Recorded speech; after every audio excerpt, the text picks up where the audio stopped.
kanaalka Aljazeera ayaa goordhow shaaciyay in ay shahiiday wariyihii Aljazeera ee daanta galbeed Shireen Abu Aaqil kadib markii rasaas ay fureen ciidamada Israa'iil ay dhaawac ahaan u soo gaaray ay u geeriyootay iyada oo tabinaysay xoog ay ku galeen ciidamada Israa'iil xerada Janiin.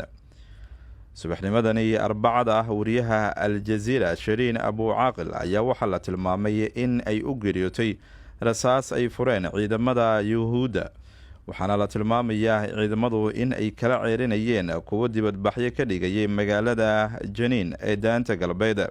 wasaaradda caafimaadka Falastiin ayaa waxa ay shaacisay in ay shahiiday suxufiyadaasi lagu magacaabay Shireen Abu Aaqil, wariyaha kanaalka Aljazeera ee ka soo waramaysay waqooyiga daanta galbeed.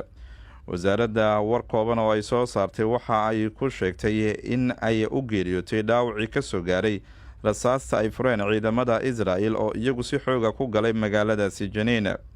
ciidamada Israa'iil ayaa si xooga ku galay magaalada waxaana ay go'doomiyeen guri ku yaalay halkaasi oo ay doonayeen in ay kala soo baxaan muwaadin Falastiini ah.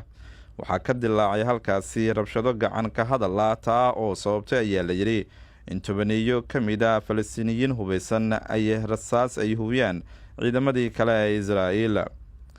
ciidamada Israa'iil ayaa rasaastaasi waxa ay ku fureen dadkii dibadbaxyada dhigayay iyo sidoo kale wariyaashii Aljazeera ee iyagu warka tabinayay. ciidamada Israa'iil waxa ay rasaasta si toos ah ugu tuureen ayaa la yidhi dhinaca Shireen, taa oo sidatay ayaa la yidhi dariiska lagu yaqaano suxufiyiinta ay inta kale dadka ay kaga soocan yihiin marka wararka tooska la tabinayo. Shireen Abu Aaqil ayaa waxa ay ka mid ahayd wariyaashii ugu horeeyay ee ku biiray kanaalka Aljazeera, waxaana ay ku biirtay kanaalka 1997 waa sanad kadib markii Aljazeera albaabada loo furay. Aljazeera markii ay ku biirtay kadib waxa ay ka howlgashay sidoo kale idaacadda Falastiin iyo kanaalka Cumaan. rubuc qarni oo ay ka shaqeynaysay ayaa la yidhi kanaalka Aljazeera iyo sidoo kale khatarta dagaalada iyo weerarada Yuhuuddu ay ku hayso shacabka Falastiin waxaa dhowr jeer loo aqoonsaday in ay tahay geesiyad ka soo waranta mid ka mid ah dhulalka ugu khatarta badan ee caalamka. Shireen Abu Aaqil waxa ay dhalatay 1971 waxaana ay ku dhalatay magaalada Qudus. waxa ay darajada bachelarka ay ka haysataa saxaafadda iyo warbaahinta iyada oo ka baxday jaamacadda Yarmouk ee ku taala dalka Jordan.